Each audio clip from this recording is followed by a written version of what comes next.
Assalamualaikum warahmatullahi wabarakatuh. Hai anak-anak, selamat berjumpa kembali dalam mata pelajaran PPKN pada hari ini. Sebelum dilanjutkan pelajaran, Bunda mengucapkan selamat berjumpa kembali, selamat merayakan Hari Raya Idul Fitri, minal aidin wal faizin, mohon maaf lahir dan batin. Anak-anakku yang cantik-cantik, yang ganteng-ganteng, pada kali ini tentunya marilah kita menundukkan kepala sejenak untuk berdoa kepada Allah, mensyukuri apa yang telah dikaruniakan Allah kepada kita semuanya, yaitu kita semua diberi sehat, diberikan kesempatan, sehingga kita semua bisa bertemu kembali walaupun dalam pelajaran melalui daring. Sekarang kita mulai menundukkan kepala sejenak. Selesai. Anak-anak yang sangat saya banggakan, pada kali ini materi yang akan kita bahas adalah tentang wawasan Nusantara dalam konteks Negara Kesatuan Republik Indonesia. Indikator yang akan kita capai yaitu sesuai dengan materinya, implementasi wawasan Nusantara dalam kebangsaan. Nah, untuk itu indikator yang akan kita capai, yang pertama mengidentifikasi sasaran implementasi wawasan Nusantara dalam kehidupan nasional. Yang kedua, mengidentifikasi pemasyarakatan wawasan Nusantara. Yang ketiga, menganalisis tantangan implementasi wawasan Nusantara. Nah, pertama yang dibahas adalah tentang sasaran implementasi wawasan Nusantara dalam kehidupan nasional. Sasaran wawasan Nusantara dalam kehidupan nasional ini dikemukakan oleh S. Sumarsono dan kawan-kawan adalah sebagai berikut. 1. Implementasi wawasan Nusantara dalam kehidupan politik. 2. Implementasi wawasan Nusantara dalam kehidupan ekonomi. Yang ketiga, implementasi wawasan Nusantara dalam kehidupan sosial budaya. Yang keempat, implementasi wawasan Nusantara dalam kehidupan pertahanan dan keamanan. Pertama adalah implementasi wawasan Nusantara di bidang politik. Nah, sekarang siapa yang tahu bagaimanakah penerapan implementasi wawasan Nusantara di bidang politik? Mungkin ada yang tahu? Untuk implementasi wawasan Nusantara di bidang politik adalah tentunya ini menerapkan Pancasila di bidang politik pada umumnya. Dapat kita lihat dari semangat dalam mendapatkan mufakat. Nah, tentunya hal ini ada kaitannya dengan apa? Ayo. Yaitu berkaitan dengan hukum maupun keadilan, di mana keputusan diharapkan adalah berpihak pada kepentingan masyarakat yang paling besar. Nah, mufakat yang diharapkan berpihak pada masyarakat, kepentingan masyarakat yang paling besar. Tentunya ini adalah sesuai dengan etika dalam bermusyawarah. Di dalam bermusyawarah adalah tentunya supaya menghasilkan suatu keputusan, suatu mufakat yang berpihak kepada kepentingan orang banyak, maka hendaknya apabila kita itu berpendapat adalah pendapat yang kita kemukakan, satu, pendapat sesuai dengan akal yang sehat. Yang kedua, pendapat kita itu sesuai dengan hati nurani yang luhur.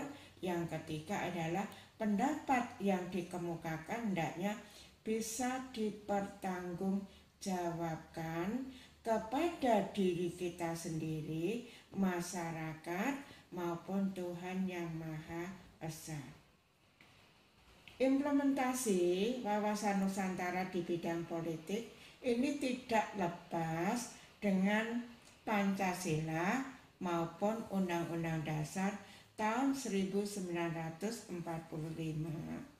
yaitu dalam pasal 28 Undang-Undang Dasar tahun 1945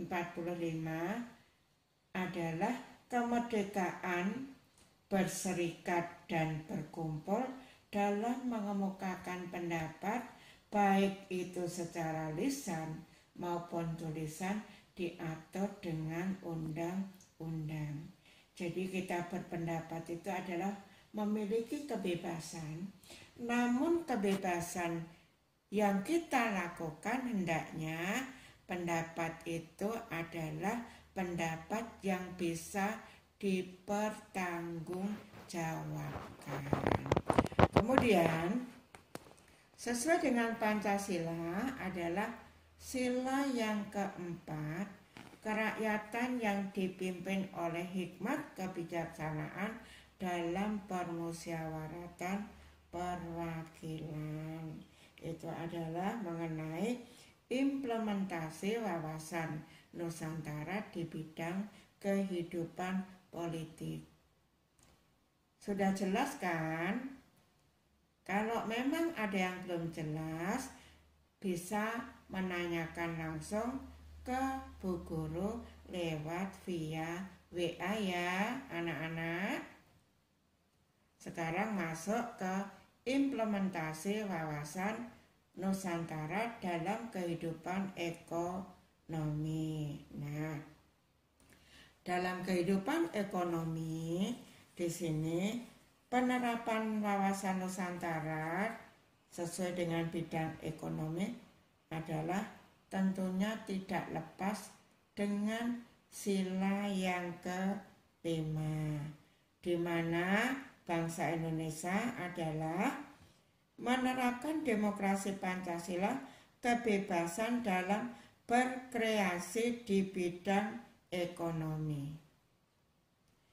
Seperti saat ini, kondisi ekonomi negara kita dengan dilandanya COVID-19, perekonomiannya sedang mengalami begitu kemunduran atau begitu melemahnya ekonomi bangsa Indonesia.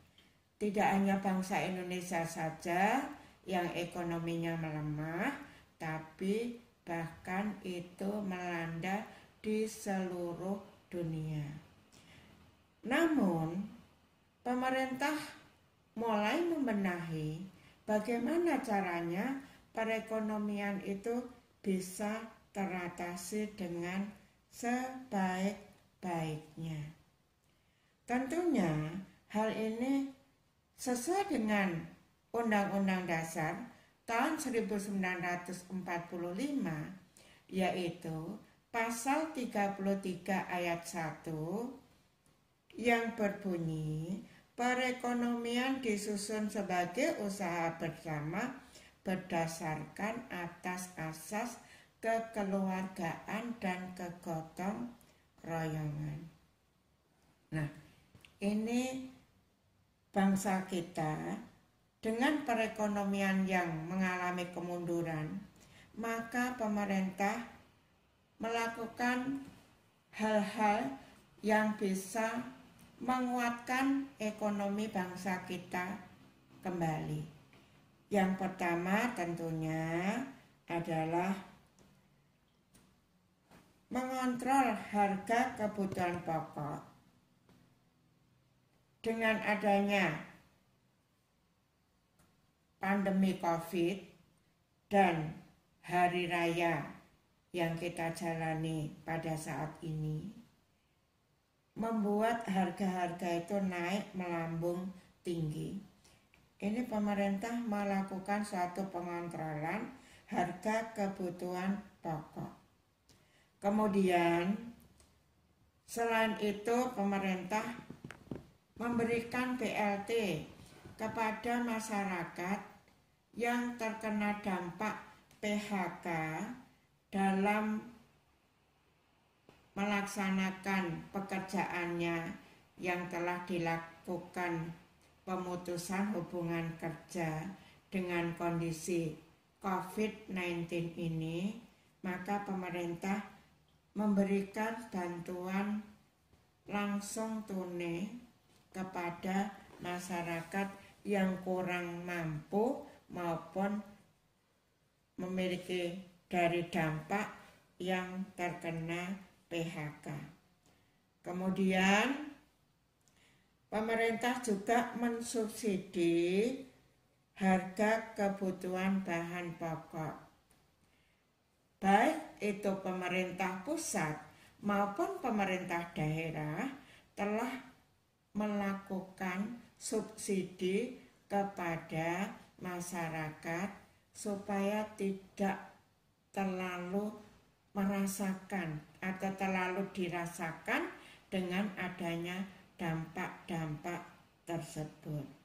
Kemudian pasal 33 ayat 2. Cabang-cabang produksi yang penting bagi negara yang menguasai hajat hidup orang banyak dikuasai oleh negara. Ini berkaitan dengan hal adanya kemunduran di bidang perekonomian, maka di sini pemerintah juga membangun adanya BUMN. Kemudian yang ketiga adalah pasal 33 ayat 3. Bumi, air, dan kekayaan alam yang terkandung di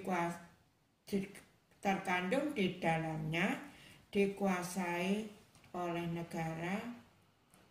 Ya, ini apa yang dilakukan oleh pemerintah? Yaitu pemerintah memberikan subsidi atau memberikan potongan kepada masyarakat, misalnya PLN, bagi PLN yang mempergunakan 450 watt, 450 itu adalah selama beberapa bulan ini adalah gratis, tidak dikenakan biaya atau tidak membayar. Kemudian yang 900 itu diadakan atau pemerintah memberikan potongan atau diskon, baik itu PLN maupun PDAM. Dari PDAM juga ada diskon bagi masyarakat yang menggunakannya. Itu adalah mengenai penerapan implementasi wawasan Nusantara di bidang ekonomi. Nah, yang ketiga adalah implementasi wawasan Nusantara di bidang sosial budaya. Di bidang sosial budaya, penerapannya adalah mengacu pada sila kedua, kemanusiaan yang adil dan beradab, dan civilization atau peradaban. Nah, selain itu berkaitan dengan pasal 32 Undang-Undang Dasar tahun 1945. Ayo, siapa yang ingat bagaimana isi dari pasal 32 Undang-Undang Dasar tahun 1945? Ayo, siapa yang ingat? Diingat kembali pelajaran yang kemarin. Nah, pasal 32 adalah pemerintah memajukan kebudayaan nasional Indonesia. Di sini bahwa kita punya budaya tersendiri. Kita dikatakan sebagai manusia yang punya peradaban tersendiri, dikatakan sebagai orang timur. Adalah kita sebagai orang timur yang memiliki sopan santun dan budi pekerti yang luhur maupun ramah tamah. Nah, itu harus kita pegang dengan baik. Karena keramah tamahan bangsa kita yang dimiliki itu adalah membedakan dengan bangsa-bangsa yang lainnya. Maka di sini sebagai bangsa yang punya peradaban seperti tadi, maka bangsa Indonesia ini sangat memperhatikan sopan santun, tata krama maupun toleransi yang menganut budaya timur. Itulah mengenai implementasi wawasan Nusantara dalam kehidupan sosial budaya. Nah, ini masih ada satu lagi implementasinya, yaitu implementasi wawasan Nusantara dalam kehidupan pertahanan dan keamanan. Implementasi dalam kehidupan sesuai dengan bidang pertahanan dan keamanan adalah mengarah pada sila keberapa? Ayo, siapa yang ingat? Siapa yang sudah mengerti? Oh iya, sila yang ketiga, yaitu Persatuan Indonesia. Nah, sekarang sesuai dengan sila ketiga, yaitu Persatuan Indonesia, bangsa Indonesia yang terdiri dari kebinekaan, keanekaragaman, sesuai dengan semboyan bangsa kita, Bhinneka Tunggal Ika, yaitu meskipun berbeda-beda tetapi tetap satu jua. Jadi keberagaman itu janganlah dipergunakan untuk memecah belah persatuan dan kesatuan, tetapi keberagaman itu adalah merupakan sarana untuk mempersatukan bangsa. Nah, sekarang penerapannya adalah hak untuk mendapatkan perlindungan dari Angkatan Bersenjata Republik Indonesia, sehingga ini berkaitan dengan pasal 30 ayat 2 Undang-Undang Dasar tahun 1945. Di dalam pasal 30 ayat 2 ya, bukan 32, 30 ayat 2 Undang-Undang Dasar tahun 1945 di situ dijelaskan bahwa pertahanan dan keamanan dilaksanakan dengan Sishankam Rata atau sistem pertahanan rakyat semesta. Maksudnya bagaimana itu? Ada yang tahu?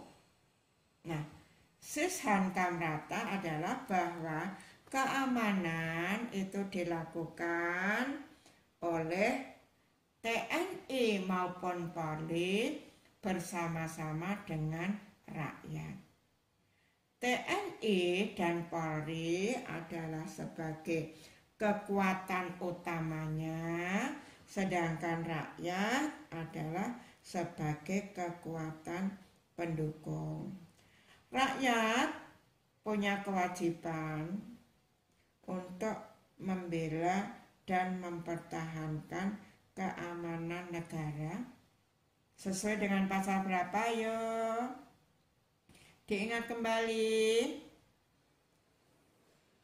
yaitu yang pertama sesuai dengan pasal 27 ayat 3 yang isinya bahwa warga negara berhak dan wajib membela negara dari semua ancaman. Ancaman itu ada ancaman dari dalam negeri maupun ancaman dari luar negeri. Itu semuanya adalah warga negara itu punya kewajiban untuk membela negara. Entah itu daerah mana yang mendapatkan ancaman, itu adalah kewajiban kita semua sebagai warga negara untuk membelanya. Kemudian pasal 30 ayat 1 Undang-Undang Dasar tahun 1945 di situ adalah warga negara berhak dan wajib ikut serta dalam usaha pertahanan dan keamanan. Tadi sudah dikatakan bahwa pertahanan dan keamanan itu ada kekuatan utamanya dan ada kekuatan pendukungnya. Kekuatan utamanya tadi siapa? Yang menjadi kekuatan utama yaitu TNI dan Polri. Kemudian kekuatan pendukungnya itu siapa? Yaitu rakyat sebagai kekuatan pendukung.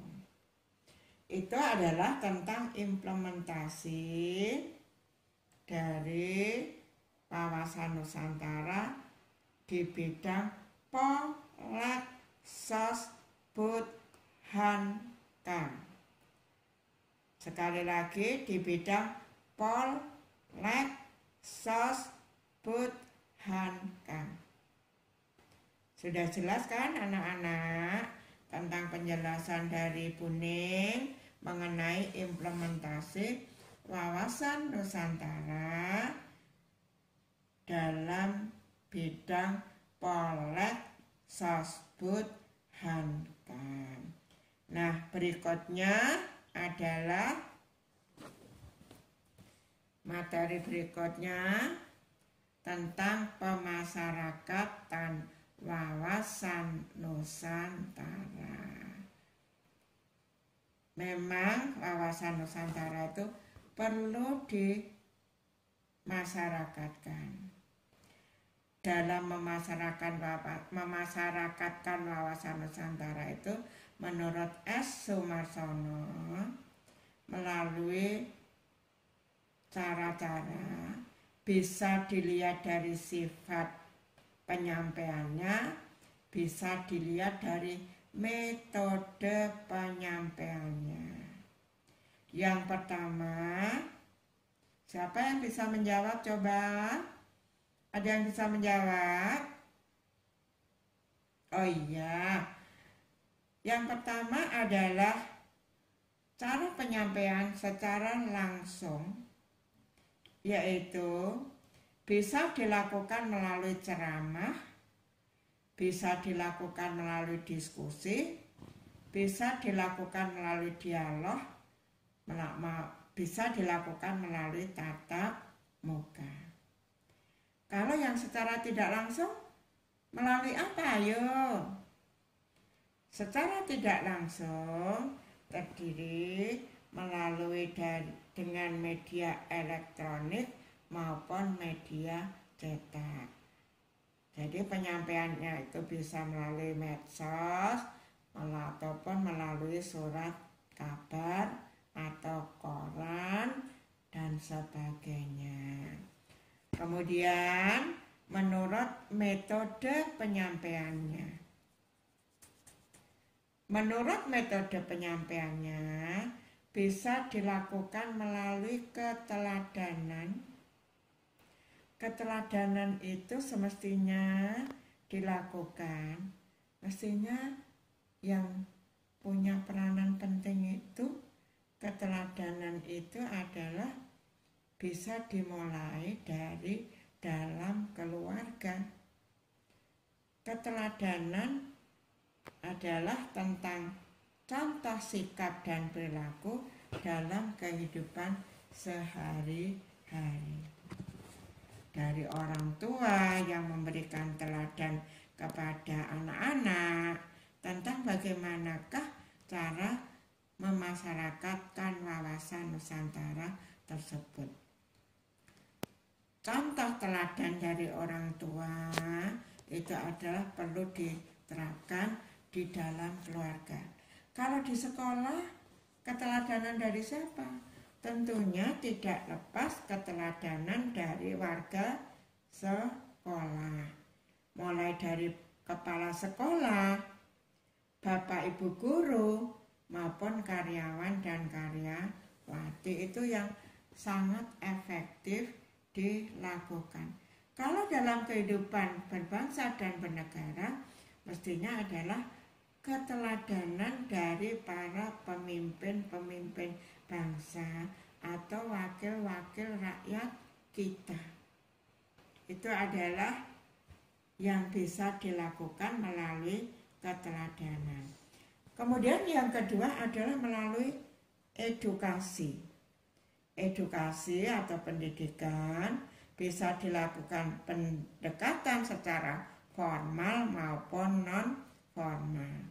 Secara formal ini adalah bisa dilakukan melalui pendidikan baik itu dari TK maupun perguruan sampai ke perguruan tinggi. Pendidikan non-formal itu adalah melalui adanya organisasi-organisasi di bidang kemasyarakatan. Kemudian yang ketiga adalah melalui komunikasi. Yang keempat melalui integrasi, yaitu menjalin persatuan dan kesatuan bangsa, memiliki kesadaran mengutamakan kepentingan nasional sesuai dengan cita-cita maupun tujuan nasional yang tercantum di mana. Ayo anak-anak, diingat kembali. Yang ganteng-ganteng, ayo, yang cantik-cantik, ayo dijawab sesuai dengan pembukaan Undang-Undang Dasar alinea yang keberapa? Oh iya, alinea yang keempat, bahwa di dalam Undang-Undang Dasar, pembukaan Undang-Undang Dasar tahun 1945, alinea yang keempat adalah mengenai tujuan nasional. Di situ dijelaskan tujuan nasional itu ada dua, tujuan intern dan ekstern.